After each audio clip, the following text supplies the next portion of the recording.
সবাই ভালো আছেন নাকি? জি স্যার, ইনশাআল্লাহ স্যার আছি ভালো স্যার। জি স্যার, আপনি কেমন আছেন? জি আলহামদুলিল্লাহ। আজকে তো পার্টিসিপেন্ট খুবই কম মনে হচ্ছে। স্যার আজকে তো শনিবার, আর এমনি তো স্যার এক্সামিনেশনের রেজাল্ট দিয়েছে, সুতরাং স্যার 39 জন মনে হয় স্যার ভালোই, কারণ এর থেকে বেশি হওয়ার সময় খুব কম স্যার। তাও স্যার 5 মিনিট দেখা যেতে পারে। আহ, হাইস্ট স্যার 58 জন হতে পারে। ও আচ্ছা আচ্ছা।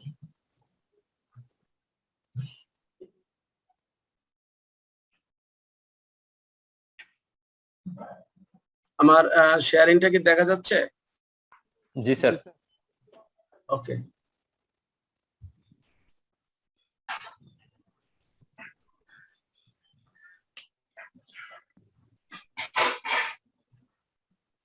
আমরা আজকের ফিক্সড অ্যাসেট নিয়ে আলোচনা করব।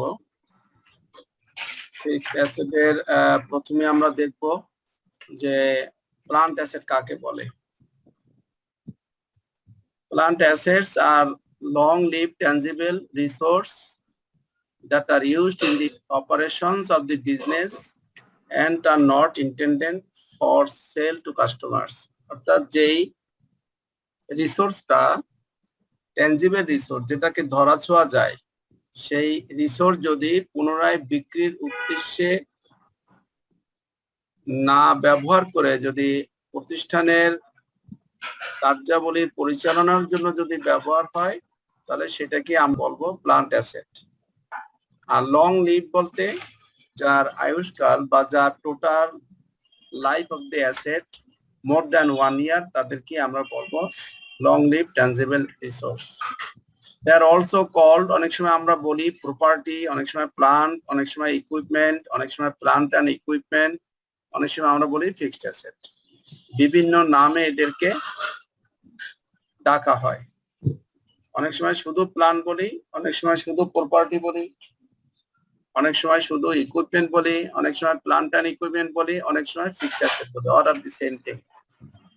These assets are generally long-lived and are expected to provide services to the company for a number of years.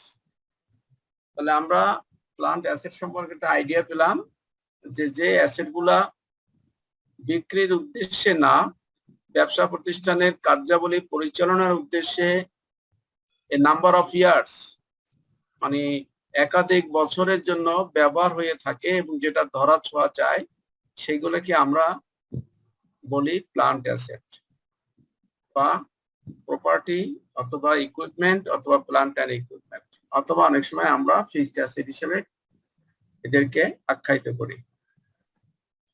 Then current asset.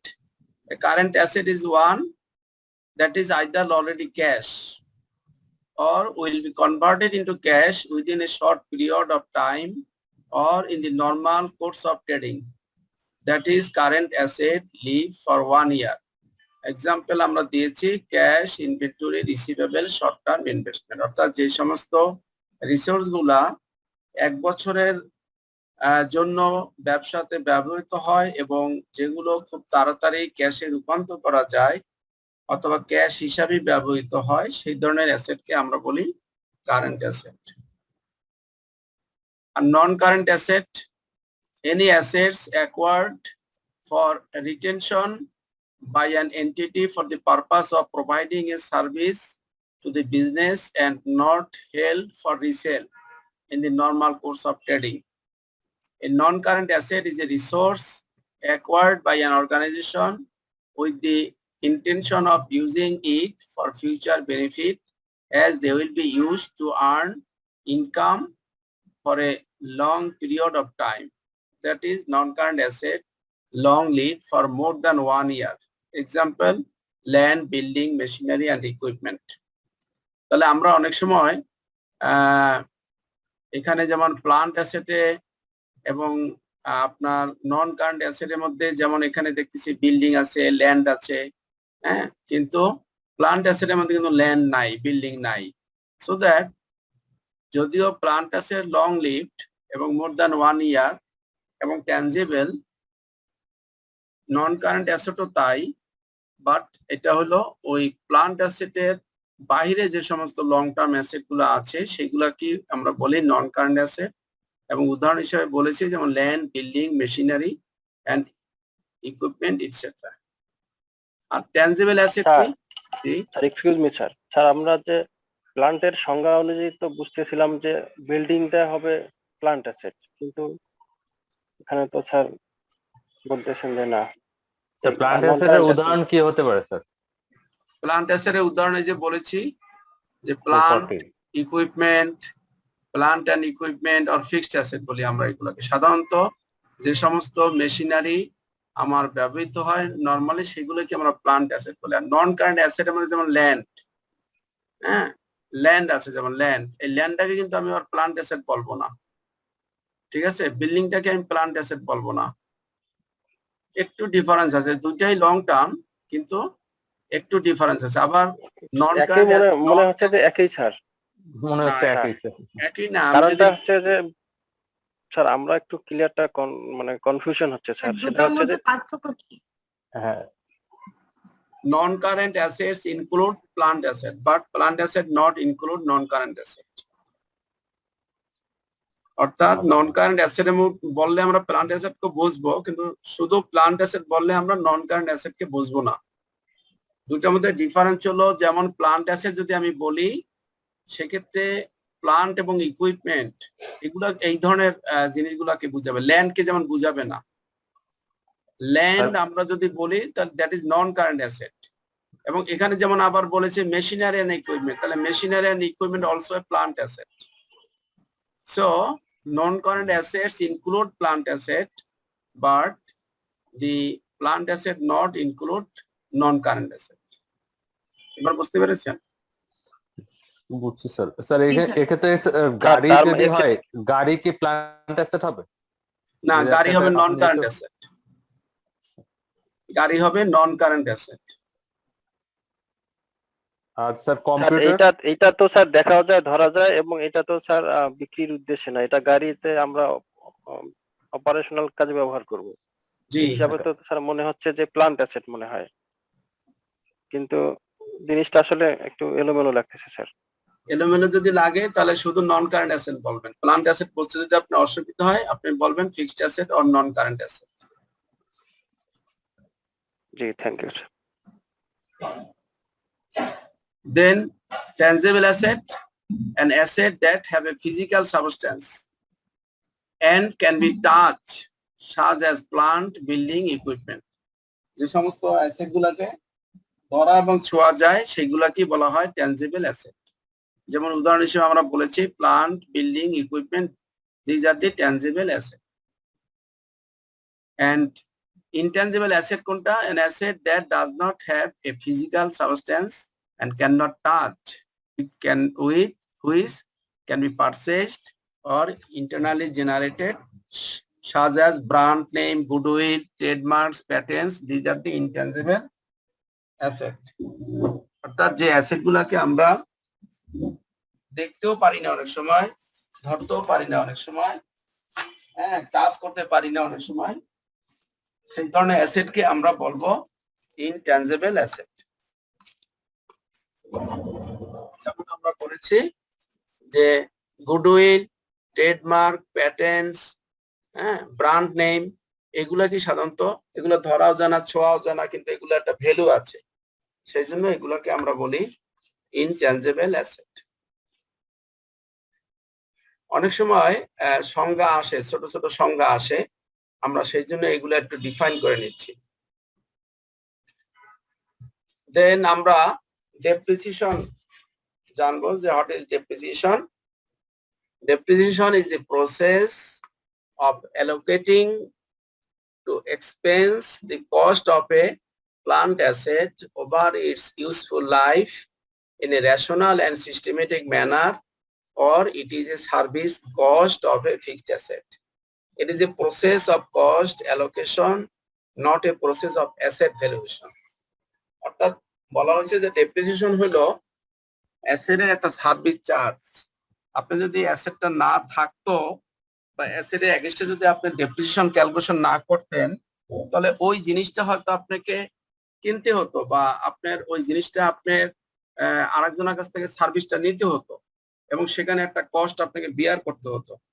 সেজন্যই আমরা এটাকে বলি এক্সচেঞ্জে যে it's a service cost of an fixed asset. একটা ফিক্সড অ্যাসেট যে আপনাকে সারা বছর সার্ভিস দিচ্ছে, যাকে ব্যবহার করে আপনি ব্যবসা করতেছেন, আপনার অপারেশনাল ফাংশন গুলো আপনি চালাচ্ছেন, তার বিনিময় যে মূল্যটা সেটাকে আমরা বলি ডেপ্রিসিয়েশন। যদি আমাদের বুঝতে অসুবিধা হয় তাহলে আমরা বুঝবো যে একটা অ্যাসেটের যা মূল্য, সেই মূল্যকে যদি আমরা তার ইউজফুল লাইফের মধ্যে সে যতদিন জীবদ্দশায় থাকবে অতদিনের মধ্যে যদি এই মূল্যটা আমি ভাগ করে দেই, তাহলে এক এক ভাগে যে ভ্যালুটা আসবে সেটাকে আমরা বলি depreciation. Recognition of depreciation does not result in the accumulation of cash or the replacement of the asset. The balance in accumulated depreciation represents the total cost that has been charged to expense. It is not a cash fund. আমার ধারণা থাকে যে যেহেতু আমরা depreciation একটা accumulated depreciation বলি বা depreciation fund বলি, অনেক সময় আমরা মনে করি যে ইটস এ ক্যাশ অথবা একটা ফান্ড, কিন্তু তা না। অ্যাকচুয়ালি ওইটা বলতে আমরা বুঝি যে আমরা সারা বছরে কতটুকু ডেপ্রিসিয়েশন হিসাবে আমরা খরচে চার্জ করেছি বা খরচ হিসাবে আমরা ইনকাম স্টেটমেন্ট দেখিয়েছি, সেই ফিগারটা দেখানোর জন্যই আমরা অ্যাকুমুলেটেড ডেপ্রিসিয়েশন হিসাবে ব্যালেন্স শিটে শো করি।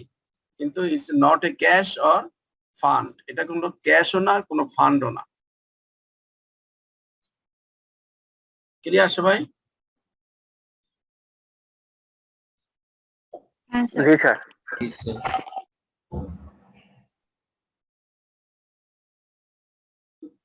এবার আমরা আলোচনা করব ডিপ্লেশন। ডিপ্লেশন কি জিনিস? Depletion is the process of allocating the cost of a natural resource. ও আচ্ছা। আগেরটা ছিল প্লান্ট অ্যাসেটের।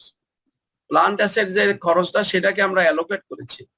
এখন এটা হলো natural resource to expense in a rational and systematic manner over the resource useful life is called depletion. The units of activity method is generally used to compute depletion because periodic depletion generally is a function of the units extracted during the year. Actually আমরা যে natural resource বলতে আমরা বুঝি ধরেন কয়লা, তারপরে gas, তারপরে gold, অর্থাৎ মাটির নিচের যে জিনিসগুলো আমরা এক্সট্রাক্ট করে থাকি সেগুলোকে আমরা বলি অ্যাকচুয়ালি ন্যাচারাল রিসোর্স। মাটির নিচের যে জিনিসগুলো পাওয়া যায়, যেমন বলেছে কয়লা, গ্যাস, তৈল, হ্যাঁ, এই জিনিসগুলো, এগুলাকে বলা হয় ন্যাচারাল রিসোর্স। এই যে ন্যাচারাল রিসোর্সের যে আপনার ভ্যালুটা, সেই ভ্যালুটা যদি আমি তার ওই ন্যাচারাল রিসোর্সের একটা লাইফ থাকে অথবা একটা ইউনিট থাকে, সেই ইউনিট পর্যন্ত অথবা লাইফ পর্যন্ত যদি আমরা সেটাকে ভাগ করে দেই, সেটাকে বলা হয় ডিপ্লেশন। এবং এটা নরমালি আমরা অ্যাক্টিভিটি মেথডে আমরা করে থাকি। ইউনিট অফ অ্যাক্টিভিটি মানে ইউনিট হিসাবে, যদি টন হয়, কয়লা যদি আমরা 1 টন উঠাতে পারি টন হিসাবে করি। যদি আমরা আপনার ওই যে লিকুইড জিনিস যদি উঠাই সেক্ষেত্রে আমরা আপনার কেজি হিসাবে করতে পারি। হ্যাঁ, এরকমের এক একটা ইউনিট হিসাবে যে যেই ন্যাচারাল রিসোর্স যে ইউনিটে বিভক্ত করা যায়, সেই ইউনিট হিসাবে যদি আমরা তার মূল্যকে ভাগ করি, সেটাকে আমরা বলি ডিপ্লেশন। স্যার এটা কি খনিজ পদার্থের প্রসেসিং কস্ট? না, প্রসেসিং কস্ট না, টোটাল কস্টটাকে যদি তার লাইফের মধ্যে বা যতটুকু আমি এক্সট্রাক্ট করব, যতটুকু আমি মাটির নিচ থেকে উঠাবো, ততটুকু ইউনিট দিয়ে যদি আমি ওই টোটাল খরচটাকে ভাগ দেই, তাহলে সেটাকে আমরা বলবো ডিপ্লেশন। আমরা এগুলো অঙ্কে গেলে আরো ক্লিয়ার হবে। শুধু এতটুকুই এখন বুঝে থাকি যে ডিপ্লেশন হলো ন্যাচারাল রিসোর্সের উপরে, আর ডেপ্রিসিয়েশন হলো প্লান্ট অ্যাসেটের উপরে অথবা নন কারেন্ট অ্যাসেটের উপরে। স্যার তার মানে কি স্যার, আমরা যদি 100 টন কয়লা উঠাই, সেই কয়লা উঠাইতে যে টাকাটা খরচ হবে ওই টাকাটাকে ওই 100 টন দিয়ে ভাগ করব, এরকম বোঝাচ্ছে স্যার? না, এরকম বোঝাচ্ছে না। যদি ওখানে 1000 টন কয়লা থেকে থাকে এবং 1000 টন কয়লা যেই আপনি যদি কারো কাছ থেকে কিনে থাকেন, তাহলে সেই কস্ট এবং ওই কয়লা উঠানোর জন্য যেই প্রসেস কস্ট আপনার প্রয়োজন হবে, যে ইনভেস্টমেন্ট প্রয়োজন হবে, সেই সব খরচগুলো আপনাকে যোগ করতে হবে। যোগ করলে সেটা হবে 1000 টন কয়লার ভ্যালু। এরপরে যদি আচ্ছা, আপনি 100 টন উঠান, সে 100 টনের উপরে আপনাকে ক্যালকুলেশন করতে হবে। সেটা কি বলা হয়? ডিপ্লেশন। বুঝতে পারছি। তার মানে স্যার এটা আমরা যে অ্যামোর্টাইজেশন করছিলাম সেটা না, এটা অন্য জিনিস। এরপরে আমরা শিখবো amortisation. The process of allocating the cost of intangible asset to expense in a rational and systematic manner over the intangible asset useful life is called amortization. তাহলে amortization আমরা করব সাধারণত ইনট্যাঞ্জিবল অ্যাসেটের উপরে, যেই অ্যাসেটটা ধরা ছোঁয়া যায় না। কিন্তু ডিপ্লেশন যেটা, সেই অ্যাসেটটা কিন্তু ন্যাচারাল রিসোর্স কিন্তু ধরা ছোঁয়া যায় অনেক সময়, যেমন কয়লা, যেমন গোল্ড, হ্যাঁ, যেমন আপনার অয়েল, এগুলো কিন্তু ধরা ছোঁয়া যায়। কিন্তু অ্যামোর্টাইজেশন যেটা, সেটা ইনট্যাঞ্জিবল, সেটা ধরা ছোঁয়া যায় না। যেমন আমরা একটু আগেও আলোচনা করছি, গুডউইল, ট্রেডমার্ক, হ্যাঁ, these are the intangible asset. সেইগুলার মূল্যকে যদি আমি একটা রেশনাল এবং সিস্টেমেটিক ম্যানারে তার ইউজফুল লাইফের মধ্যে ভাগ করে দেই, সেটাকে আমরা বলবো অ্যামোর্টাইজেশন। আর এই অ্যামোর্টাইজেশন বলছে যে the amortisation period of an intangible asset cannot be longer than 40 years. Amortisation যদি কখনো কোনো অঙ্ক আসে, তাহলে সেটা কখনোই আপনি 40 বছরের বেশি হিসাব করা যাবে না। এখন যদি কোনো অঙ্কে মোস্ট প্রবাবলি 5-6 বছর আগে একটা অঙ্ক আসছিল, সেখানে ওই ইনট্যাঞ্জিবল এর লাইফ দিয়েছে, অ্যাসেটের লাইফ দিয়েছিল 50 ইয়ার্স। সো দ্যাট 50 ইয়ার যদি দেয়, আমরা 50 ইয়ার্স কাউন্টে আনবো না, আমরা আনবো 40 ইয়ার্স। ওখানে একটা নোট দেব, the amortization period of an intangible asset cannot be longer than 40 years. 40 বছরের বেশি হবে না। 50 বছর কোশ্চেনে দেয়া থাকলেও আমরা করব 40 বছর। সো স্যার একটা কোশ্চেন ছিল, যেটা যেহেতু ইনটেনজিবল অ্যাসেটের উপর হচ্ছে, তাহলে এর ইউজফুল লাইফটা কিভাবে নির্ধারিত হয়, মানে কিভাবে আসতে পারে? ধরুন একটা জিনিস, একটা অ্যাসেট যেটা আমি ধরতেও পারতেছি না, দেখতেও পারতেছি না, এটার ইউজফুল লাইফটা ধরেন 40 বছর আসলো বা 50 বছর আসলো, এটা কিভাবে সম্ভব? মানে এটা প্রতিষ্ঠান সে ঠিক করবে যে এইটা কত বছরের জন্য হতে পারে। সে মনে করেন ট্রেডমার্ক, প্রতিষ্ঠান ঠিক করবে। যদি প্রতিষ্ঠান ভেবে থাকে যে না, আমার ব্যবসা আমি 30 বছর চালাবো, তাহলে সে ওটাকে 30 বছর ভাববে, 30 বছরের মধ্যে ভাগ করে দেবে। সে যদি মনে করে যে না, এটা আমি 40 বছরের মধ্যে ভাগ করবো, সে 40 বছর ডিফাইন করে নেবে। লাইফটা, ইউজফুল লাইফটা ম্যানেজমেন্ট ঠিক করে নেবে যে এই অ্যাসেটটা সে কত দিনের ভিতরে অ্যামোর্টাইজেশন করে ফেলবে। এমন হতে পারে 10 বছর হতে পারে, 5 বছর হতে পারে, কিন্তু ব্যবসা তো 20 বছর চলতে পারে। কিন্তু অ্যামোর্টাইজেশন করব যেই অ্যাসেটটা, যে ইনটেনজিবল অ্যাসেট, সেটা ম্যানেজমেন্ট মনে করলো যে আমি 5 ইয়ার্স এর মধ্যে আমি এই খরচটা অ্যামোর্টাইজ করে ফেলবো, তাহলে 5 দিয়ে ভাগ হবে। কিন্তু এখানে বলছে যে 40 বছরের বেশি আপনার হিসাব করা যাবে না, 40 বছরের বেশি আপনার ওই খরচটাকে অ্যামোর্টাইজেশন করা যাবে না। কাজে আপনি কোনো খরচ যদি আপনার ইনট্যাঞ্জিবল জাতীয় অ্যাসেট হয়, সেটাকে যদি আপনি অ্যামোর্টাইজেশন করতে চান, তাহলে আপনি হাইয়েস্ট 40 পারবেন। কিন্তু আপনি ইচ্ছা হলে 2 বছরও করতে পারেন, 3 বছরও করতে পারেন, 5 বছরও করতে পারেন। It is defined by the management. Sir এই যে 40 বছর লিমিট করা হয়েছে, এটা কি মানে আইএফআরএস দ্বারা মানে করা হয়েছে নাকি? হ্যাঁ, জি, অ্যাকাউন্টিং পলিসি। স্যার অ্যামাউন্ট প্রশ্ন যদি 50 বছর দেয়া থাকে, আমি 40 বছরের জন্য করবো জিনিসটা। হুম। স্যার আমার একটা জিনিস জানার ছিল স্যার। 5-6 বছর আগের কোশ্চেনে যান, তো ওখানে দেখবেন যে একটা অঙ্কে 50 বছর দেয়া আছে। ম্যাক্সিমাম ছেলেমেয়েরাই 50 বছরের মধ্যেই ভাগ করেছে, কিন্তু হবে 40 ইয়ার্স। এটা দিয়েছে আপনাকে কনফিউশন করার জন্য, রেজ করার জন্য, যে আপনি জানেন কিনা আসলে। তো আমরা কিন্তু প্রায় কোশ্চেনে পাবো what is the difference between depreciation, depletion and amortization. 5 থেকে 6 মার্ক বা 7 মার্কের কোশ্চেন আসে প্রায়। আমরা কি এটা এখন লিখতে পারবো কিছু? স্যার জি, এই যে এখানে যে 15 ইয়ার থাকলো আমরা যে 40 ইয়ার করলাম এটা কেন? এটা হলো অ্যাকাউন্টিং পলিসি, 40 বছরের বেশি করতে পারবেন না, স্ট্যান্ডার্ড। Okay sir. আর পার্থক্য যখন আসবে তখন আপনারা পয়েন্ট আকারে যদি লিখতে পারেন সব থেকে ভালো হয়। হ্যাঁ, এরকমের যে ইলাবোরেটলি বা এরকমের আপনার ভাষাগত না লিখে পয়েন্ট আকারে লিখবেন। ডেপ্রিসিয়েশনে যেমন ধরেন depreciation it's a tangible asset, depletion it may be tangible or intangible, amortisation only intangible. এইভাবে যদি আপনারা পয়েন্ট আকারে লেখেন, ডেপ্রিসিয়েশনের ক্ষেত্রে আমরা যেটা হিসাব করে সেটাকে বলে ডেপ্রিসিয়েশন এক্সপেন্সেস, টোটাল ব্যাংক বলছি আমি, অথবা অ্যাকুমুলেটেড ডেপ্রিসিয়েশন বলি। 2,09,86,911। আর ডিপ্লেশনের সময় আমরা ডিপ্লেশন এক্সপেন্সেস বলি, আর অ্যামোর্টাইজেশনের সময় আমরা অ্যামোর্টাইজেশন এক্সপেন্সেস বলি। অ্যামোর্টাইজেশন এবং ডিপ্লেশন এটা সরাসরিও খরচ হিসাবে দেখানো যায়, অথবা আমরা যেমন এখানে অ্যাকুমুলেটেড করেছিলাম অ্যাকুমুলেটেড হিসাবও করা যায়, কিন্তু ডেপ্রিসিয়েশন অ্যাকুমুলেটেড করতেই হবে। আর ডিপ্লেশন এবং অ্যামোর্টাইজেশন আপনি অ্যাকুমুলেটেড নাও করতে পারেন, সরাসরি আপনি অ্যাসেট থেকে মাইনাসও করতে পারেন।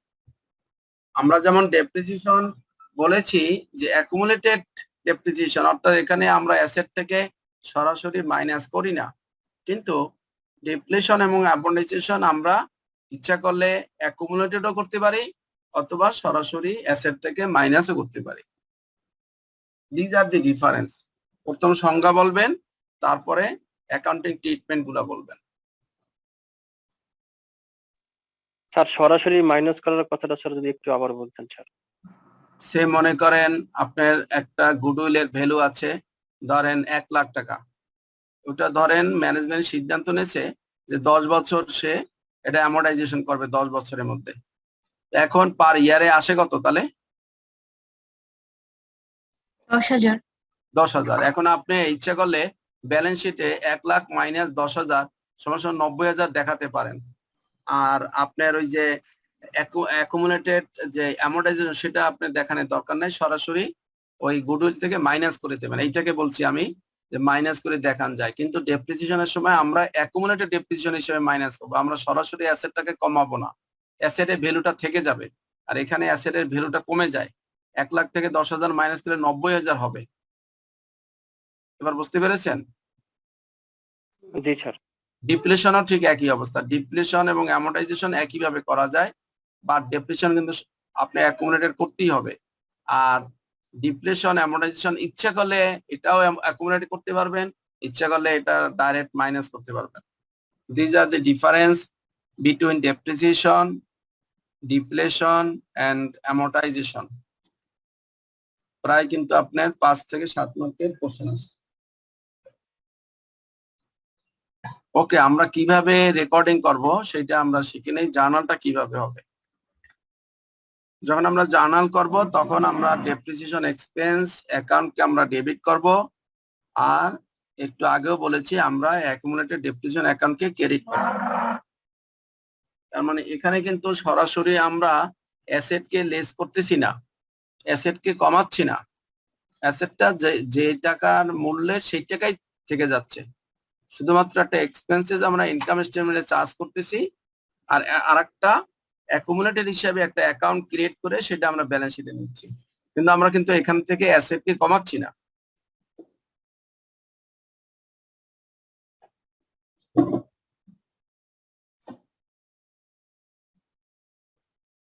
বুঝেছেন সবাই? জি স্যার। ওকে, এরপরে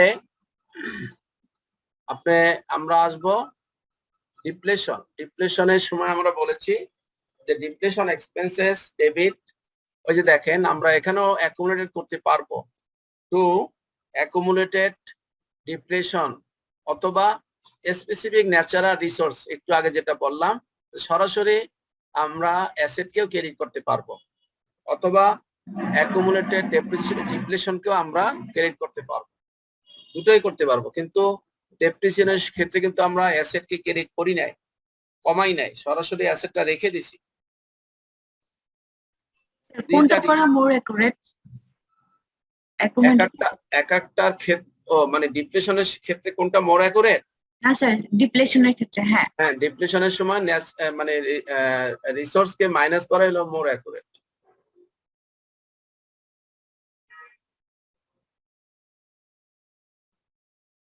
আমরা অ্যামোর্টাইজেশনও দেখবো। অ্যামোর্টাইজেশনও অ্যাজ লাইক ডিপ্লেশন, এটাও আপনার ওই যে অ্যামোর্টাইজেশন এক্সপেন্সেস আমরা ডেবিট করব, অথবা অ্যাকুমুলেটেড অ্যামোর্টাইজেশনকে আমরা ক্রেডিট করব, আর তা নইলে স্পেসিফিক ইনটেনজিবল অ্যাসেটকে আমরা ক্রেডিট করব। সাধারণত আমরা এইসব ক্ষেত্রেও আমরা অ্যাসেটকেই ক্রেডিট করে থাকি, কিন্তু ইচ্ছে করলে আপনি অ্যাকুমুলেট করেও রাখতে পারেন। This is the difference between depletion, amortization and depreciation.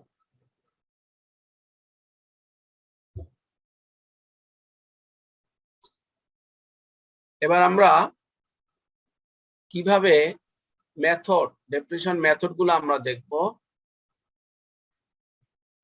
Different method of depreciation, ডেপ্রিসিয়েশনের বিভিন্ন মেথড, কি কি পদ্ধতি আছে সেগুলো। প্রথমে আমরা ডেপ্রিসিয়েশনকে দুইটা ভাগে ভাগ করব, একটা হলো টাইম ফ্যাক্টর মেথড আর একটা হলো use factor method. Time factor মেথডটা কি? টাইম ফ্যাক্টর মেথডটা হলো যেটা সময়ের উপরে নির্ভর করে হিসাব করা হয়, সেটাকে বলা হয় টাইম ফ্যাক্টর মেথড। এই জন্যই নামটা হচ্ছে টাইম, সময়।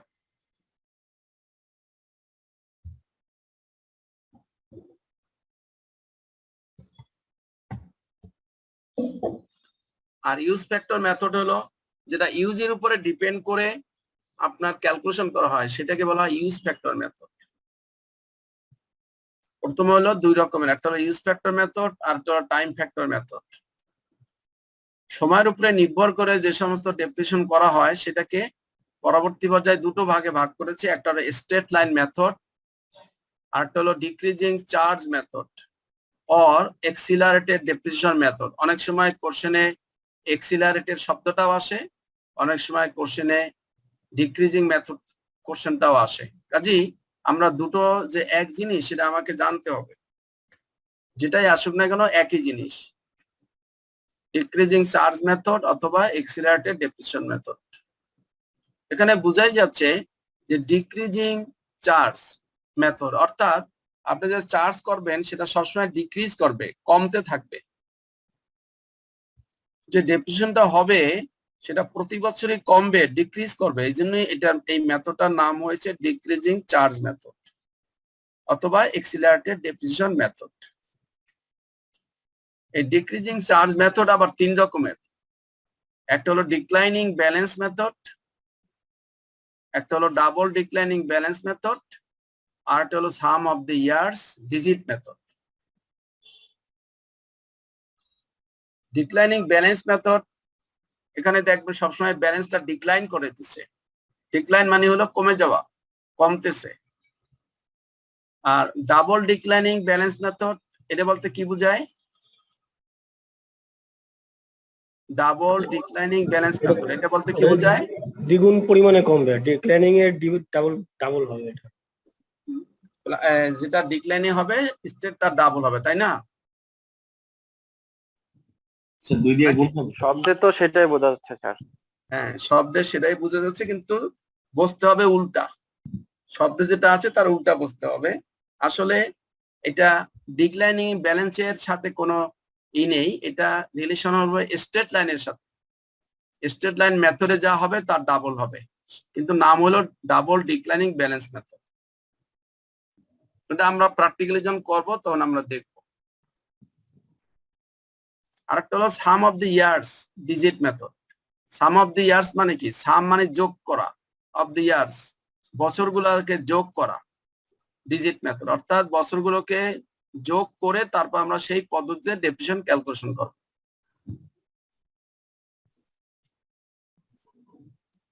এরপর হলো ইউজ ফ্যাক্টর মেথড।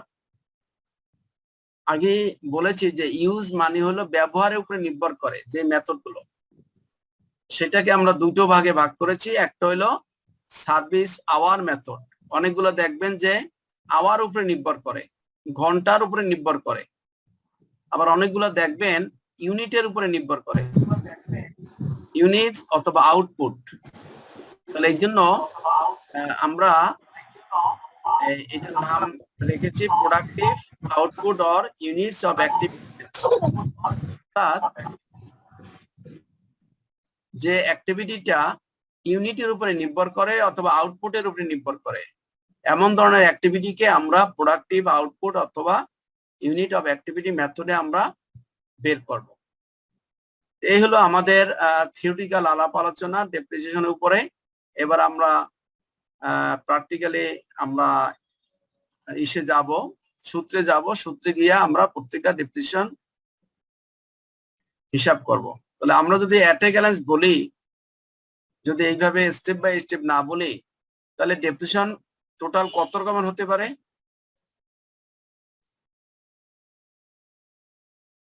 আমরা যদি স্টেপ বাই স্টেপ না বলি, তাহলে ডেপ্রিসিয়েশন কত প্রকারের হতে পারে? 6 প্রকার স্যার। 6 প্রকার হতে পারে, রাইট।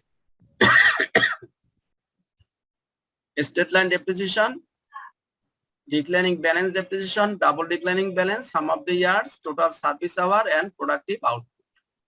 এখন যদি আপনার কোশ্চেনে আসে যে calculate the depreciation on the basis of time factor method, তাহলে আপনি কয় রকমের করবেন? টাইম ফ্যাক্টর মেথড 4 ধরনের করব স্যার। হ্যাঁ, অঙ্কে বললো যে calculated the depreciation on the basis of time factor method, সেই ক্ষেত্রে কয় রকমের করবেন? 4 রকমের স্যার। 5 রকম স্যার। যে টাইম ফ্যাক্টর মেথডের সাথে দুইটা যুক্ত, স্ট্রেট লাইন আর ডিক্রিজিং, আর ডিক্রিজিং এর সাথে আরো 3টা। ডিক্রিজিং তো ভাগ করেছি আমি 3টাতে, কাজে ডিক্রিজিং তো আর থাকতেছে না। আচ্ছা, তখন এই 3টা এবং স্ট্রেট লাইন একটা 4টা মেথডে আমরা করব। আবার যদি বলে যে calculate the depreciation on the basis of use factor method, সেক্ষেত্রে আমরা দুটো পদ্ধতিতে করব, সার্ভিস আওয়ার মেথড এন্ড আর প্রোডাক্টিভ আউটপুট আওয়ার মেথড। যদি আপনাকে বলে যে calculate the depreciation on the basis of accelerated depreciation method,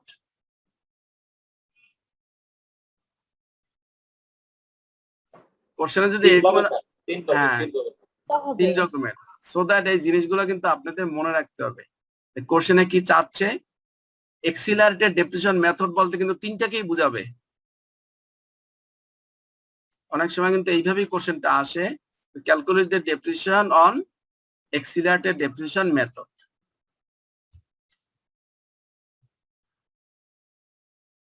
clear সবাই? বোঝা যাচ্ছে কথা? জি স্যার, জি। ওকে স্যার এই যে sum of the year digit method আর হচ্ছে total service hour method, productive activity method. Productive output or units of activity method, এই 3টা একটু স্যার যদি একটা এক্সাম্পল বলতেন। অথবা total service hours depreciation method. এটা যদি বলে ইউজ ফ্যাক্টরের জন্য, তখন আমরা এই 2টা বের করব। আর যদি বলে এক্সিলারেট মেথড, সেক্ষেত্রে আমরা এই 3টা বের করব। না সেটা তো স্যার বুঝতে পারতেছি। ওকে, এবার আমরা থিওরিতে যাই, আমরা সূত্রে যাই। তাহলে আমরা প্রথমে দেখব স্ট্রেট লাইন মেথডের সূত্র।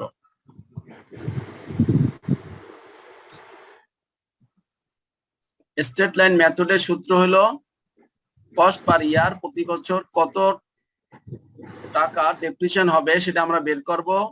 Cost minus salvage value divided by useful life. এখানে কস্ট বলতে হিস্টোরিক্যাল কস্টকে বোঝাচ্ছে, অর্থাৎ কোনো অ্যাসেট অ্যাকুইজিশন করতে, কোনো অ্যাসেট পারচেজ করতে অথবা অ্যাকুইজিশন করতে আপনার যে টোটাল টাকা খরচ হবে সেটা কি এখানে কস্ট বোঝাচ্ছে। এমনকি মেশিনারির ক্ষেত্রে যদি হয়, সেই ক্ষেত্রে একটা মেশিনারি যদি আপনি ইম্পোর্ট করেন, মেশিনারিটাকে যদি ইনস্টল করার জন্য দেশের বাইরে থেকে এক্সপার্ট আনতে হয়, তাহলে তার পিছনে যে খরচ সেটাও কিন্তু এই কষ্টের সাথে যোগ হবে। যদি কোনো মেশিনারি আনার জন্য কোনো ইন্স্যুরেন্স খরচ হয়, ইন্স্যুরেন্সটা এটার সাথে যোগ হবে। ফ্রেট যদি হয়, ফ্রেটটা এটার সাথে যোগ হবে। এমনকি টেস্ট করার জন্য, মেশিন টেস্ট করার জন্য যদি কোনো খরচ হয়, টেস্টিং এক্সপেন্সেস, সেটাও কিন্তু কষ্টের ভিতরে আসবে। সো দ্যাট কোশ্চেনের মধ্যে অনেক ধরনেরই থাকতে পারে। আমরা এখানে সহজ কথায় বলতেছি কস্ট, কিন্তু কস্ট হিসাবটা কিন্তু আপনাকে করে নিতে হবে যদি কোশ্চেনে ডাইরেক্ট দেয়া না থাকে। সেক্ষেত্রে আমরা কোনো প্লান্ট অ্যাসেটের তার পারচেজ ভ্যালু, তারপরে অথবা তার অ্যাকুইজিশন ভ্যালু, অথবা তার ফ্রেট, যদি কোনো জাহাজ ভাড়া দিতে হয় ফ্রেট কস্ট, তারপর ইন্স্যুরেন্স, তারপরে যদি পণ্য সারকরণের জন্য ট্যাক্স ভ্যাট দিতে হয় সেই ট্যাক্স ভ্যাট, এবং কোনো মেশিন বসানোর জন্য যদি কোনো খরচ হয় সেই খরচ আপনি এটার সাথে যোগ হবে। কোনো এক্সপার্ট যদি আনতে হয় সেই এক্সপার্টের খরচটা আপনার এটার সাথে যোগ হবে। যদি এটা চালু করার জন্য কোনো টেস্ট করতে হয় সেই টেস্টের খরচটা আপনার এটার সাথে যোগ হবে। এটুকু আমাদের খেয়াল রাখতে হবে। আর সেলভেজ ভ্যালু জি, মেশিনের ইন্স্যুরেন্স তো একবারই করতে হয়। মেশিনের ইন্স্যুরেন্স অনেকভাবে করা যায়।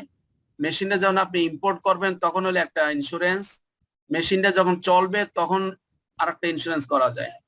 দুইটা। দুটো করা যায়, তিনটা করা যায়, যারা ইউজ করে তাদের লাইফের উপরে করা যায়, অনেক রকমেরই করা যায়। Okay sir.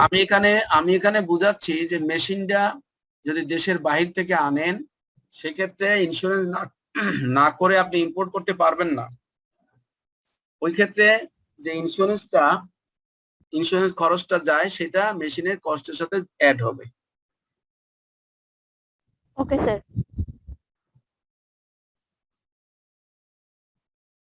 আবার যদি বিল্ডিং হয়, এখানে একটু খেয়াল করতে হবে। আমরা এতক্ষণ মেশিনারি নিয়ে আলোচনা করছি, যদি বিল্ডিং হয় তাহলে কি ধরনের খরচ আসবে? বিল্ডিং এর সাথে কনস্ট্রাকশনের কস্ট তো আসবে, হ্যাঁ, কনস্ট্রাকশনের কস্ট আসতে পারে। তারপর আপনি যদি- রিপেয়ারিং বা মেইনটেনেন্স কস্ট। না, রিপেয়ারিং এন্ড মেইনটেনেন্স কস্ট আসবে না, ওটা হলো আচ্ছা। Yearly expenditure. আপনি যদি ওই বিল্ডিং কেনার জন্য কাউকে যদি কমিশন দিতে হয় সেই কমিশনটা বিল্ডিং এর সাথে অ্যাড হবে। আপনি যদি কোনো রিমডেলিং করেন, অর্থাৎ কেনার পরে যদি আপনি ইউজের জন্য রিমডেলিং করেন বিল্ডিংটাকে, তাহলে রিমডেলিং এক্সপেন্সেসটা চলে আসবে। আর যদি আপনি কনস্ট্রাকশন করেন তাহলে সেক্ষেত্রে কনস্ট্রাকশন কস্ট আসবে, তারপরে আপনার আর্কিটেকচার ফি আসবে, আপনি যে ডিজাইন করেছেন ডিজাইন ফি আসবে, তারপর যদি আপনি কারো বিল্ডিং করার জন্য যদি কোনো পারমিশন নিতে হয় পারমিশন ফি আসবে, আপনি যদি লোন করে বিল্ডিং করেন লোনের উপরে ইন্টারেস্ট আসবে, মেশিন যদি লোন করে মেশিন কেনেন ওখানেও কিন্তু আপনার লোনের উপরে ইন্টারেস্টটা মেশিনের সাথে যোগ হবে। স্যার এখানে ওই একটা প্রশ্ন ছিল বিল্ডিং এর ক্ষেত্রে, যদি রিনোভেট করা হয়, মানে আগে একটা পুরাতন বিল্ডিং ছিল সেটা ভেঙে আবার নতুন বিল্ডিং, সেক্ষেত্রে স্যার পুরাতন বিল্ডিং এর কস্টটাও কি এটার সাথে অ্যাড হবে? পুরাতন বিল্ডিং যে আপনার বিক্রি করে যেই মূল্যটা পাবেন ওইটা লেস হবে, আর আপনার টোটাল যে কনস্ট্রাকশন খরচ সেখান থেকে ওই বিল্ডিং এর যে ম্যাটেরিয়াল গুলা যদি আপনি বিক্রি করে দেন সেটুকু শুধু লেস হবে, লেস হয়ে টোটাল কস্টে চলে আসবে। স্যার যদি ভেঙে নতুনটা করি, মানে সেক্ষেত্রে ভাঙার যে খরচটা? আমি তো সেটাই বললাম যে টোটাল খরচটা আসবে সেখান থেকে, ভেঙে যে ম্যাটেরিয়াল গুলা পাবেন সেইগুলা যদি আপনি রেখে দেন তাহলে টোটাল কস্টটাই আসবে। আর যদি ম্যাটেরিয়াল গুলা বিক্রি করে দেন, পুরান ইট, পুরান রড, হ্যাঁ, পুরান কাগজ যে আমরা বিক্রি করি ওই রকমের যখন বিক্রি করে দেবেন সেইটুকু মাইনাস হবে। Okay sir.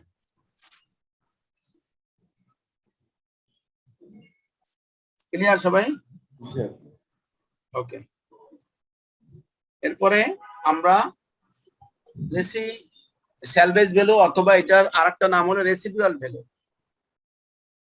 রেসিডুয়াল ভ্যালু বা স্যালভেজ ভ্যালু এটা কি জিনিস? এটা হলো কোন ফিক্সড অ্যাসেট তার ইউজফুল লাইফের পরে যখন সে আর ইউজফুল থাকবে না তখন যদি সেটা বিক্রি করে দেওয়া হয় এবং যেই টাকাটা পাওয়া যায় সেটাকে বলা হয় স্যালভেজ ভ্যালু অথবা রেসিডুয়াল ভ্যালু। আপনি একটা মেশিন কিনলেন, মেশিনটা আপনি 50 বছর ইউজ করলেন, এরপরে দেখলেন যে ওই মেশিনে আর প্রোডাকশন হচ্ছে না বা প্রোডাকশন করা যাচ্ছে না, সেই ক্ষেত্রে আপনি ওই মেশিনটা বিক্রি করে যেই টাকাটা পাবেন ওইটাকে বলা হয় স্যালভেজ ভ্যালু। আপনি একটা গাড়ি কিনলেন, তার টায়ার একটা নির্দিষ্ট সময়ের পরে টায়ার চেঞ্জ করতে হয়, তাহলে টায়ারটা যদি যখন আপনি চেঞ্জ করবেন, নতুন টায়ার যখন কিনেছিলেন তখন তো সেটা একটা ভ্যালু আছেই, আপনি যখন সেটা চেঞ্জ করতে যাবেন তখন এই যে পুরান টায়ার অনেক সময় বিক্রি করা যায়, ওই যে যত টাকা বিক্রি করবেন সেটুকু সেই ভ্যালু থেকে লেস হবে, ওইটাকে বলা হয় স্যালভেজ ভ্যালু অথবা স্ক্র্যাপ ভ্যালু, অথবা আরো একটা নাম আছে স্ক্র্যাপ, স্যালভেজ অথবা রেসিডুয়াল ভ্যালু। আমরা এখানে ডেপ্রিসিয়েশনকে ডি দিয়ে প্রকাশ করছি, আর C means cost of the asset, আর এস মিনস হলো salvage value, N divide N is equal to useful life. তাহলে আমরা উদাহরণ হিসেবে ধরতেছি যে কোন অ্যাসেটের ভ্যালু যদি 10,000 টাকা হয় এবং তার স্যালভেজ ভ্যালু যদি ওই নির্দিষ্ট সময়ের পরে বিক্রি করে যদি 500 টাকা পাওয়া যায় এবং ওই অ্যাসেটের লাইফ যদি 10 বছর হয়, তাহলে পার ইয়ারে ডেপ্রিসিয়েশন হবে 950 টাকা। এবং আমরা জার্নাল করব, একটু আগে দেখেছি depreciation expenses debit, accumulated depreciation credit. এই যে আমরা জার্নাল করেছিলাম, এখানে ডেপ্রিসিয়েশন এক্সপেন্সেস ডেবিট আর অ্যাকুমুলেটেড ডেপ্রিসিয়েশন ক্রেডিট, এই হবে জার্নাল, আর ফিগারটা বের করব আমরা এইভাবে। অথবা যদি এমন হয় যে আমাকে আপনার যদি অন্যভাবে বের করতে প্রয়োজন হয়, তাহলে আমরা করব যে 100কে যদি আমরা ইউজফুল লাইফ দিয়ে ভাগ করি তাহলে প্রতি বছরের পার্সেন্টেজটা আমরা পেয়ে যাই। যেমন এখানে 100 ছিল টোটাল অ্যাসেটের ভ্যালু, সেটার লাইফ ছিল 10 বছর, যদি 10 দিয়ে ভাগ করি তাহলে 10%, প্রতি বছর আমি 10% হিসাব করব। কার উপরে? এই যে 10,000 মাইনাস 500 সমান সমান 9,500 উপরে 10%, তা তো আমার ওই 950 হয়। বলতে পারেন একটা অ্যাসেটের যদি আপনার 20 বছর লাইফ হয় তাহলে পার ইয়ার কত পার্সেন্ট আমি ডেপ্রিসিয়েশন ক্যালকুলেশন করব? 5%। 100 ডিভাইডেড বাই লাইফ মানে 5%, 20 বছর হলে 5 কোটি 100, 5%, 5% on cost minus salvage value, তার উপরে কিন্তু 5%। কাজে অনেক সময় কিন্তু খেয়াল করবেন, অনেক সময় আমরা দেখব যে স্যালভেজ ভ্যালু মাইনাস করা হয়, অনেক সময় মাইনাস করা হয় না। কাজে কোন সময় মাইনাস করা হয়, কোন সময় মাইনাস করা হয় না, জিনিসটা আমরা খেয়াল করব, তা নইলে ফিগারটা অ্যাকুরেট বের হবে না, অঙ্কটা ভুল হয়ে যাবে।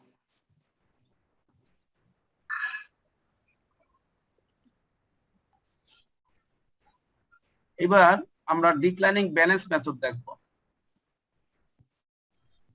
স্যার সালভেজ ভ্যালুটা ক্যালকুলেট করার সময় আমরা কিভাবে আগে থেকে বুঝবো এটা সালভেজ ভ্যালু কত হবে? স্যালভেজ ভ্যালুটা আপনাকে কোশ্চেনে দিয়ে দেবে। দিয়ে দিবে, কিন্তু আমি যখন প্র্যাকটিক্যাল লাইফে করব, সাপোজ আমি একটা বিল্ডিং বা একটা মেশিনে করব, আমি আগে থেকে ধরে নেব এটা সালভেজ ভ্যালু বা স্ক্র্যাপ ভ্যালু এত হবে।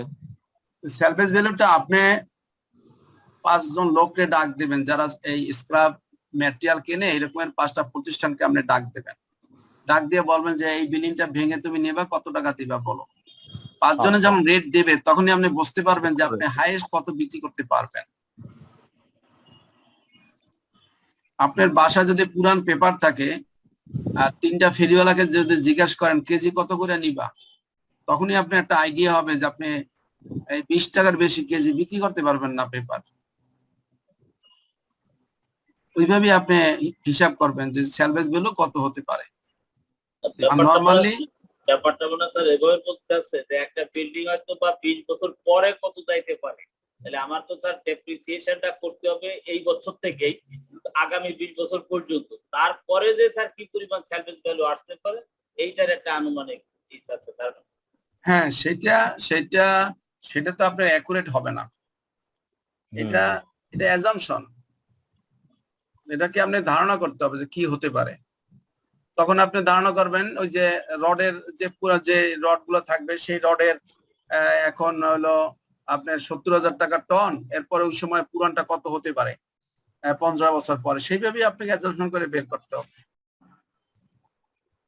নরমালি স্যালভেজ ভ্যালু অ্যাজাম্পশন হিসেবে থাকতেছে। হ্যাঁ, আর নরমালি এটা কোশ্চেনে দেয়া থাকে, কোশ্চেনে আপনাকে অঙ্কে আপনাকে অ্যাজাম্পশন করতে হবে না, কিন্তু প্র্যাকটিক্যাল লাইফে অনেক সময় অ্যাজাম্পশন করতে হবে।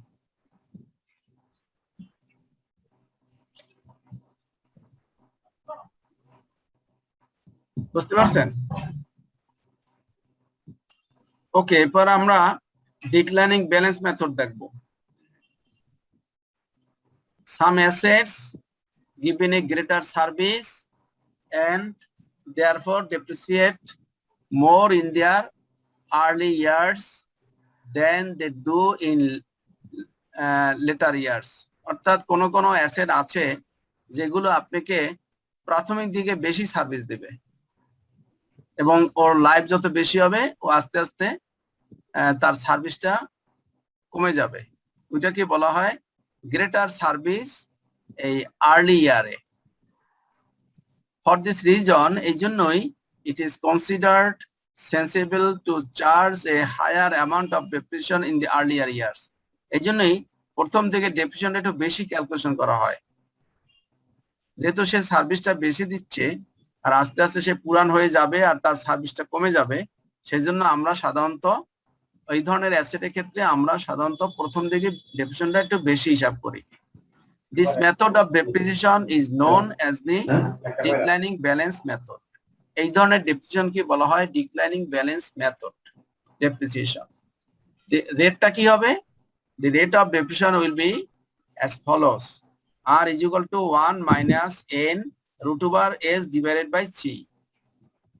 Here R is equal to rate of depreciation on declining book value, তারপরে 1 minus n is equal to life of the asset, আর s is equal to salvage value divided by cost price of asset. অর্থাৎ salvage ভ্যালুকে যদি আমি cost price দিয়ে ভাগ করি এবং number of life of the asset দিয়ে যদি এটা root over number of life of the asset দিয়ে আমি রুট ওভার করি এবং সেটা সেই রেজাল্টটা যদি আমি 1 থেকে মাইনাস করি, তাহলে আমি রেটটা পাবো, প্রতি বছরের রেটটা পাবো। এখন অনেক সময় দেখবেন যে এই যে এস, আমরা এস কে ভাগ করেছি সি দিয়ে, অর্থাৎ কস্ট দিয়ে এস কে ভাগ করেছি। যদি এমন হয় যে কোনো কোশ্চেনে যদি স্যালভেজ ভ্যালু দেয়া না থাকে, তাহলে কি আমি এই মেথডে অঙ্ক করতে পারবো? না স্যার। সবাই কি একমত? স্যালভেজ ভ্যালুকে 0 ধরে স্যার নিতে হবে। পারবো স্যার। কিভাবে? Sir salvage value equal to 1 ধরে নিতে হবে। স্যালভেজ ভ্যালু ইকুয়াল টু 1 ধরে নিতে হবে। সবাই একমত? স্যার স্যার জিনিসটা তো আসলে আগে পড়ি নাই, আমি বলতে পারতেছি না। যিনি বলছেন উনি তো গত সেশনে ক্লাস করেছিলেন, উনি বলতে পারছেন আর কি। আসলে এর যদি দেয়া না থাকে তার মানে কি? তখন স্যালভেজ ভ্যালু 0 ধরে নিব, খালি কস্ট দিয়ে ভাগ করব। কস্ট দিয়া, কস্ট ধরেন আপনি 10,000 আর উপরে হলো 0, 0 কে 10,000 দিয়ে ভাগ করলে রেজাল্টটা কত হবে? না স্যার, তখন ফর্মুলা চেঞ্জ হয়ে যাবে না, ডাইরেক্ট শুধু সি হবে না তাহলে স্যালভেজ ভ্যালু যদি না থাকে? হ্যাঁ, সূত্র তো আর আপনি চেঞ্জ করতে পারবেন না। আপনি এস এর জায়গায় 0 বসাইলেন, বললেন যে 0 ধরে করবো, তো এস যদি 0 হয় আর তাহলে তো ইনফিনিটি হয়ে যাবে। ইনফিনিটি হয়, কাজেই তখন আপনি সূত্র বের করতে পারবেন না। সো দ্যাট আমার কোশ্চেনে যদি কখনোই এস দেয়া না থাকে, সেই ক্ষেত্রে আমি ন্যূনতম 1 টাকা ধরে নেব। ওই জন্যই উনি বলেছেন যে আমরা এস 1 টাকা ধরে নেব। তার মানে একদম ডেসিমেল খুব একদম লোয়ার ভ্যালু আসবে। জি আসলেও তো আমি তো রেটটা পাবো, জি জি, বুঝতে লোয়ার পেরেছি। আসলেও রেটটা পাবো, এবং এইটাই আপনার কাছে জানতে চাচ্ছে। এই জন্য কোশ্চেনে মানে দেয়নি, এস ভ্যালুটা দেয়নি। আচ্ছা। এই জন্য আমরা বলেছি in absence of an expected residual value a nominal value of taka 1 can be assumed for this purpose and depreciation will be on cost price. বলেছে যদি in absent of an expected residual value, যদি আপনার এর যদি দেয়া না থাকে, S এর অ্যাবসেন্সে আপনি সবসময় 1 টাকা অ্যাসিউম করবেন যে বুঝতে I পেরেছি। assume that the S is equal to টাকা 1। এরপরে আপনি সূত্র অনুসারে লাইভ বসাই দিবেন, রুট করবেন, 1 থেকে ওইটা মাইনাস করবেন, আপনার রেটটা পেয়ে যাবেন। আমরা অ্যাসিউম করলাম যে এরকম একটা রেট যে 26 টাকা 26% ধরেন হয়ে গেল রেটটা। অঙ্ক বোঝানোর জন্য আমরা 26% ধরলাম, বা এটা 25% ধরা যায়, অসুবিধা নেই, ধরলাম। তো এখন কিভাবে বের করব, কিভাবে রেসিডু এই হবে, আপনার ডিক্লাইনিং হবে ব্যালেন্স, ডিক্লাইনিং ব্যালেন্সটা কিভাবে ডিক্লাইন করবে, কিভাবে কমে যাবে? আপনারা ওই যে ইকোনমিক্স পড়েছেন না, ইকোনমিক্স, জি স্যার। ইকোনমিক্স এর ডিমান্ড কার্ভ কি ধরনের হয়? ডিমান্ড কার্ভ ডিক্লাইন হয় নাকি ইনক্রিজিং হয়? Declining sir. ডিক্লাইনিং কার্ভটা হয়। ঠিক এখানেও তদ্রুপ, এখানেও আপনার ব্যালেন্সটা ডিক্লাইন করবে, কমতে থাকবে। কিভাবে কমবে দেখেন, ফার্স্ট ইয়ার আপনার কস্টটা ছিল 10,000, সিজুগলটা একটু আগে আমরা 10,000 ধরেছি। ডেপ্রিসিয়েশন হবে, এই যে রেটটা বের করেছি 26%, ধরে নিলাম যে এটা তো এই 1 মাইনাস এন ইজুগাল টু একটু আগে আমরা ধরেছি 10 ইয়ার্স, তাহলে n equal to 10 years, s equal to ধরেছি 500 এবং সি ইজুগাল টু 10,000। আমরা যে উদাহরণটা দিয়েছিলাম যে c equal to 10,000, s equal to 500 এবং এন ইজুগাল টু 10, আমরা যদি এই উদাহরণটাই ঠিক রাখি তাহলে এটা রেজাল্ট আসবে 26%। এখানে 0.26 আসে, মানে 26% যদি আমরা নেই 26%, কিন্তু রেজাল্ট আসবে 0.26। ওকে, তাহলে ফার্স্ট ইয়ারে যদি 10,000 টাকা কস্ট হয়, তাহলে ডেপ্রিসিয়েশন হবে কত? এইটার উপরে 26%, অর্থাৎ 2,600। তাহলে বুক ভ্যালু হবে কত? এই 7,400, অর্থাৎ 10,000 মাইনাস 2,600 ইজ ইকুয়াল টু 7,400। এখন দেখেন ডিক্লাইনিং ব্যালেন্স মেথড, এখন আমি আবার ডেপ্রিসিয়েশন করব এই 7,400 এর উপরে। এই 7,400 হবে আমার কস্ট সেকেন্ড ইয়ারে, তার উপরে আমার 26% আসবে 1,900। তাহলে আমি এই 7,400 থেকে যদি 1,900 মাইনাস করি, আমার বুক ভ্যালু থাকবে 5,500। থার্ড ইয়ারে গিয়া এই 5,500 উপরে আবার 26% হবে 1,400, তাহলে আমার বুক ভ্যালু থাকবে 4,100। আমি যদি দেখি যে ডিক্লাইনিং ব্যালেন্স মেথড, অর্থাৎ এই মেথডটা দেখেন ডিক্লাইন করেছে, কস্টটা সবসময় ডিক্লাইন করতেছে। প্রথম বছর 10,000, তারপর 7,400, তারপর 5,500, তারপরে ডিক্লাইন করতেছে। এই জন্য এই মেথডের নাম হলো ডিক্লাইনিং ব্যালেন্স মেথড। এইবার বলেন যে এই যে একটু আগে আমরা যে এই স্টেট লাইনে যখন হিসাব করেছিলাম, তখন সরাসরি আমরা স্টেট লাইন স্যালভেজ ভ্যালুকে কনসিডার করেছি, ভ্যালু দিয়ে মাইনাস করে আমি ডেপ্রিসিয়েশন অ্যামাউন্টটা বের করেছি। তাহলে ডিক্লাইনিং ব্যালেন্স মেথডে কি স্যালভেজ ভ্যালু কনসিডার করা হয়? না স্যার, ওখানে তো কনসিডার তো দেখা যাচ্ছে না। রাইট, এই জিনিসটাই খেয়াল করতে হবে যে ডিক্লাইনিং ব্যালেন্স মেথডে স্যালভেজ ভ্যালু মাইনাস হবে না, শুধুমাত্র সূত্র বের করার সময় হবে, কিন্তু যখন ডেপ্রিসিয়েশন হিসাব করব তখন কিন্তু আমরা স্যালভেজ ভ্যালুটা মাইনাস করি নাই। এইটাই হলো এখানে মনে রাখার বিষয়। স্যার আমার একটা কোয়েশ্চেন ছিল। বলুন স্যার 7,400 কে আমরা আবার 26% করবো স্যার ডেপ্রিসিয়েশন বের করতে হলে। স্যার তাহলে আসে 1924 স্যার, এখানে 1900 কে এটা রাউন্ড ফিগার করছে নাকি ভুল করে? জি জি, না 24 বাদ দিয়ে রাউন্ড ফিগার করেছি। আচ্ছা ঠিক আছে। এরকম কি রাউন্ড ফিগার করেই নিবো আমরা? রাউন্ডও করতে পারেন অথবা পুরা ফিগারটাও লিখতে পারেন, কিছু আসে যায় না। দেখার সৌন্দর্যে বোঝানোর সুবিধার্থে আমরা এখানে রাউন্ড করেছি। আমি তো এখানে পরীক্ষা দেই নাই, সেজন্য আমি এটা 26 করিনি। আপনি ইচ্ছে করলে 26 লিখতে পারেন, অসুবিধা নেই। স্যার আরেকটা বিষয়, প্রতিষ্ঠানের জন্য মানে কোন ডেপ্রিসিয়েশন মেথডটা ভালো, স্ট্রেট নাকি ডিক্লাইন? কোনটা? প্রতিষ্ঠানের ডেপ্রিসিয়েশনের ক্ষেত্রে কোনটা ভালো, স্ট্রেট লাইন নাকি ডিক্লাইনিং? সব ভালো। এখানে ভালো আর মন্দ বলতে কিছু নেই, এটা পলিসি, এটা ম্যানেজমেন্ট যে পলিসি নেবে, যেভাবে হিসাব করার জন্য আপনাকে নির্দেশনা দেবে, আপনাকে সেইভাবেই করবেন। আর যদি আপনি ম্যানেজমেন্টকে বলতে পারেন বা বুঝতে পারেন যে যদি এই রকমের হয় যে কিছু মেশিন আছে বা কিছু অ্যাসেট আছে যেগুলো আস্তে আস্তে মানে প্রথম দিক থেকে খুব বেশি সার্ভিস দেয় এবং পরবর্তী পর্যায়ে আস্তে আস্তে ডিক্লাইন করে, সেই সমস্ত ক্ষেত্রে আপনি ডিক্লাইনিং ব্যালেন্স মেথডের জন্য অ্যাডভাইস দিতে পারেন।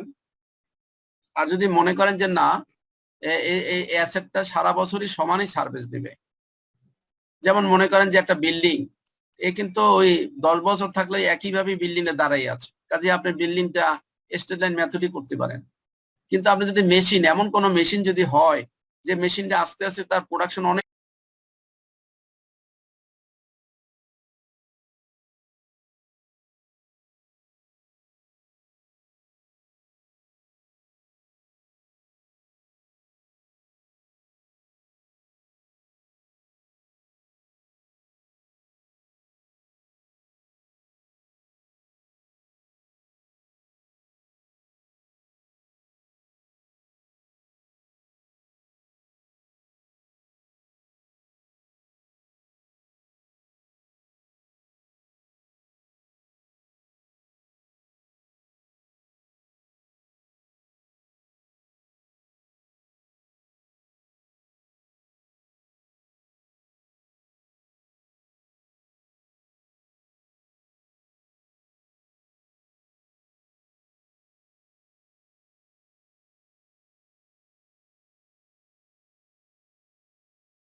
সবাইকে মেল করে দেয় তাহলে সবার জন্য ভালো হয়। যারা রেগুলার তারা একটু কথা বলবেন, ওদের সাথে কথা বলে ওরা করে দেবে। Recording stopped. Sir, Recording in progress. এ ব্যাপারে কি আপনি কি হেল্প করতে পারেন? আইসিএম এর কেউ আছেন নাকি লাইনে? আইসিএম এর কেউ আছেন? স্যার চলে আসার কথা তো 11:24 বাজে এখন তো। আচ্ছা, আপনারা ওদের নাম্বার আছে আপনাদের কাছে? মোবাইল নাম্বার আছে? জি স্যার। কার নাম্বার আছে আপনাদের কাছে? স্যার ওদেরকে সারাদিন ফোন দিলেও স্যার ধরে না স্যার। আচ্ছা ঠিক আছে, আমি নেক্সট ক্লাসে আগে বলে স্যার দেব। আপনারা বলে দিলে স্যার হবে স্যার, আপনারা বলে দিলে যে মেল করে দেবে। আচ্ছা দেখি ওই যে আসুক, আসতে আমি আবার বলে দেব। তারপরে আপনারা স্ক্রিনশট নিয়ে রাখেন, মেলটা কখন পান না পান তা তো ঠিক না, আর যে পেয়েছেন সে একটু শেয়ার করে দিয়ে। আর এখান থেকে স্ক্রিনশট নিয়ে নেন আপাতত, পরে আপনারা মেল পেয়ে যাবেন। এরপরে আমরা টোটাল সার্ভিস আওয়ার কে বলেছি যে total service hour depreciation method. In this method depreciation rate per hour, যেহেতু আমরা আগেই বলছি টোটাল সার্ভিস আওয়ার, তাহলে পার আওয়ার বাইর করি। পার আওয়ার উইল বি কি হবে, এখানে here r is equal to rate of the depreciation per hour. Rate of the depreciation per hour, প্রতি ঘন্টায় কি হবে, c minus s divided by n. এখানে কিন্তু সি মানে কস্ট ওই 10,000ই ধরেছি, এস মানে স্যালভেজ ভ্যালু 500 ধরেছি, আর এন মানে হলো এখানে লাইফ না, এখানে এন মানে total service hour of production in asset life. ওই অ্যাসেটটা সে কত ঘন্টা আপনাকে সার্ভিস দিতে পারবে সেই ঘন্টা, কিন্তু এটা কিন্তু লাইফ বলতে তার ঘন্টা, যেহেতু আমরা এখানে ঘন্টাকে বেসিস করেছি। আপনি যদি একটা গাড়ি কেনেন, আপনার টায়ারটা কতদিন যাবে ওই টায়ারের উপরেই অনেক সময় লেখা থাকে, যেটা 10,000 কিলোমিটার যাবে বা এটা 25,000 কিলোমিটার যাবে।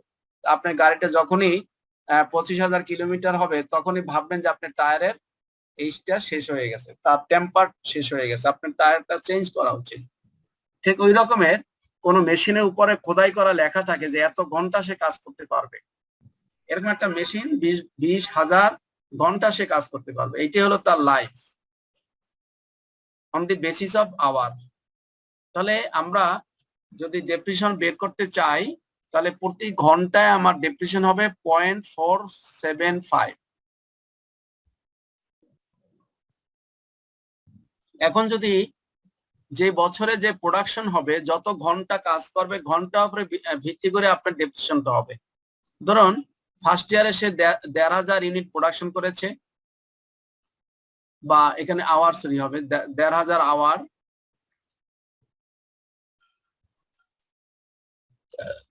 1,500 ঘন্টা সে কাজ করেছে।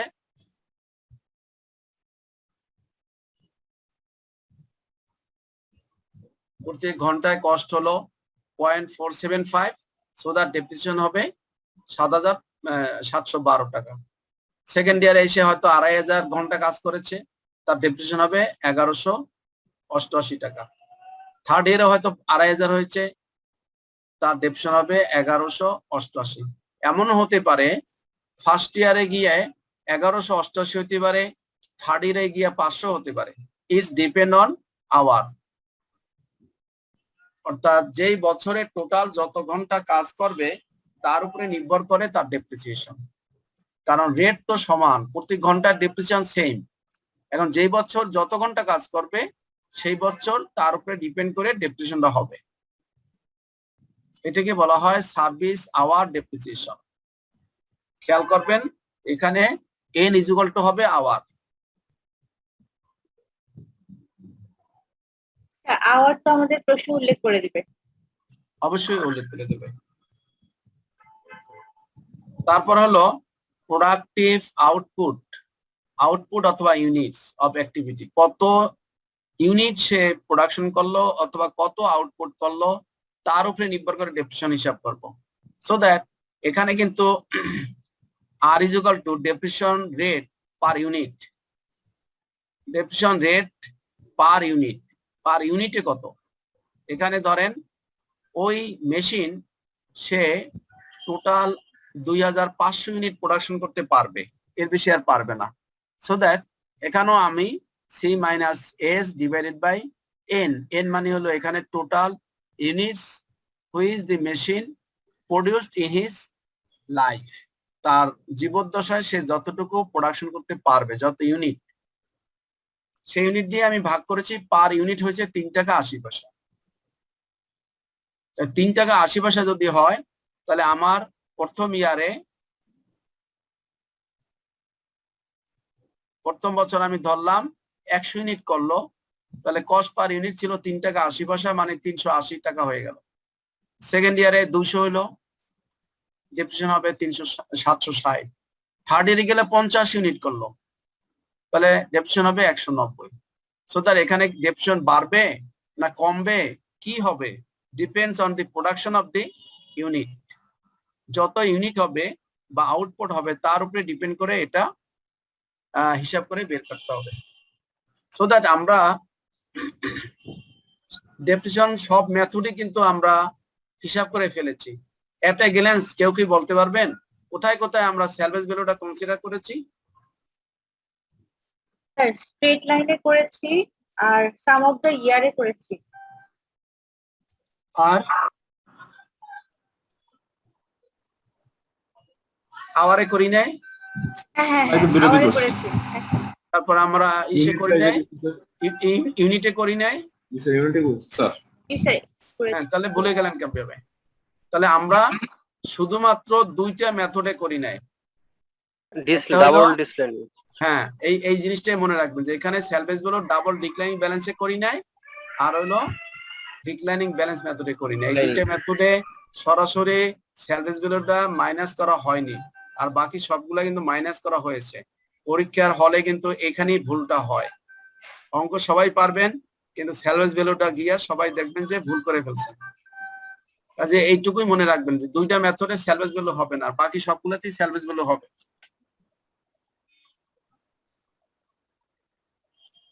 তো আমরা আজকে ডেপ্রিসিয়েশন এখানেই, আমরা নেক্সট ক্লাসে ডিপ্লেশন এবং অ্যামোর্টাইজেশন দেখব।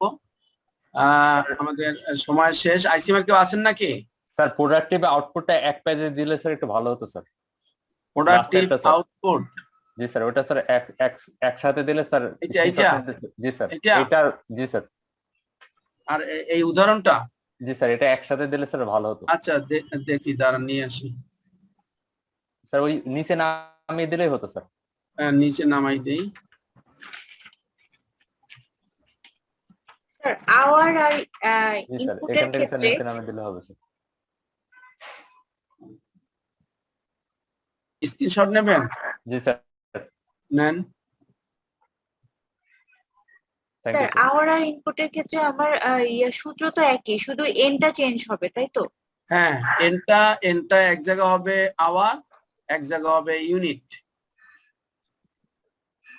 নামি তো দেখা যান এখানে প্রোডাক্টিভ আউটপুট অথবা ইউনিট, আউটপুট বা ইউনিট একই কথা।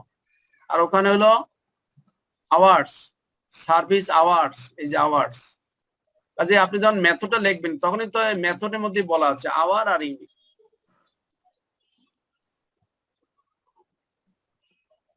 ক্লিয়ার সবাই? জি স্যার। ওকে, তাহলে আমরা থ্যাংক ইউ স্যার। আজকে ডেপ্রিসিয়েশন চেষ্টা করেছি প্রত্যেকটা মেথড ক্লিয়ার হওয়ার জন্য। আমরা এরপরে যখন অঙ্কে যাব তখন কিন্তু এই সব এইগুলো আমাদের কাজে লাগবে আশা করি, এবং ওই যে স্যালভেজ গুলো কোথায় কনসিডার হয়েছে হয়নি এই জিনিসগুলো সবসময় মাথায় রাখবেন। আর এখানে সবসময় মনে রাখবেন যে এখানে যদি এস না থাকে, কোশ্চেনে অনেক সময় এস দেয় না, এস না থাকলে আমরা এক ধরে নেব, এই জিনিসটুকু শুধু মনে রাখতে হবে। স্যার ডিপ্রিসিয়েশন কি শুধুমাত্র স্যার প্লান্ট অ্যাসেটের ক্ষেত্রে হবে, নাকি স্যার যে কোনো নন কারেন্ট অ্যাসেটের ক্ষেত্রে হতে পারে, এই ইয়া বাদে, ন্যাচারাল রিসোর্সেস বাদে? যেখানে আপনার ডিপ্লেশন হবে না, যেখানে অ্যামোর্টাইজেশন হবে না, সেখানেই ডেপ্রিসিয়েশন হবে। আমরা তো মানে প্রত্যেকটা আদার দেন মানে অ্যামোর্টাইজেশন আর নন ন্যাচারাল রিসোর্সেস বাদে বাকি সব। জি, যেখানে ডিপ্লেশন আমরা করব না, অ্যামোর্টাইজেশন করব না, সেখানে ডেপ্রিসিয়েশন হবে। আমরা তো প্রথমে এইগুলা বুঝিয়েছি প্রথমে, আপনি এখন প্রথম কোশ্চেন যদি একদম লাস্টে এসে করেন তাহলে তো সমস্যা। না স্যার, ওই যে ডেফিনেশনের মধ্যে শুধু লেখা ছিল প্লান্ট অ্যাসেটের ক্ষেত্রে, উপরে যে ডেফিনেশনটা স্যার ডেপ্রিসিয়েশনের ওখানে স্যার প্লান্ট অ্যাসেটের কথা বলা আছে, এই জন্য বললাম স্যার। আবার আমরা এখানে যখন বলেছি এই যে যখন এই যে নন কারেন্ট অ্যাসেট, এখানে কিন্তু প্লান্ট অ্যাসেট এই যে ঢুকাই ফেলছি, তখন কিন্তু বলছিলাম যে নন current asset includes plant asset but plant asset not include non current asset. ওখানে কিন্তু আমরা সেগুলা ডিটেইলস আলোচনা করেছি। না না স্যার, ওই যে ডেপ্রিসিয়েশনের যে সংখ্যাটা ওইটার ক্ষেত্রে ওখানে লেখা আছে স্যার যে অ্যালোকেটিং প্লান্ট অ্যাসেটের কথা বলা আছে। প্লান্ট অ্যাসেট কে অনেক সময় তো আমরা নন কারেন্ট অ্যাসেট বলি, ফিক্সড অ্যাসেট বলি। এখানে বলেছি দেখেন এই যে ফিক্সড অ্যাসেট বলছি না, সো দ্যাট যে জিনিসগুলো ডিপ্রেশন যেটা হবে না, অ্যামোর্টাইজেশন যেটা হবে না, সেটাই ডেপ্রিসিয়েশন হবে। এই আইসিএম এর কেউ আছেন নাকি? আইসিএম এর আছেন কেউ? ওকে, সবাইকে অসংখ্য ধন্যবাদ। আমাদের নেক্সট ক্লাসে ইনশাআল্লাহ আমরা অ্যামোর্টাইজেশন এবং ডিপ্রেশনের থিওরি করব, তারপর অঙ্ক প্রবলেম সলভ করব। সবাইকে অসংখ্য ধন্যবাদ। Thank you sir. আসসালামু আলাইকুম স্যার।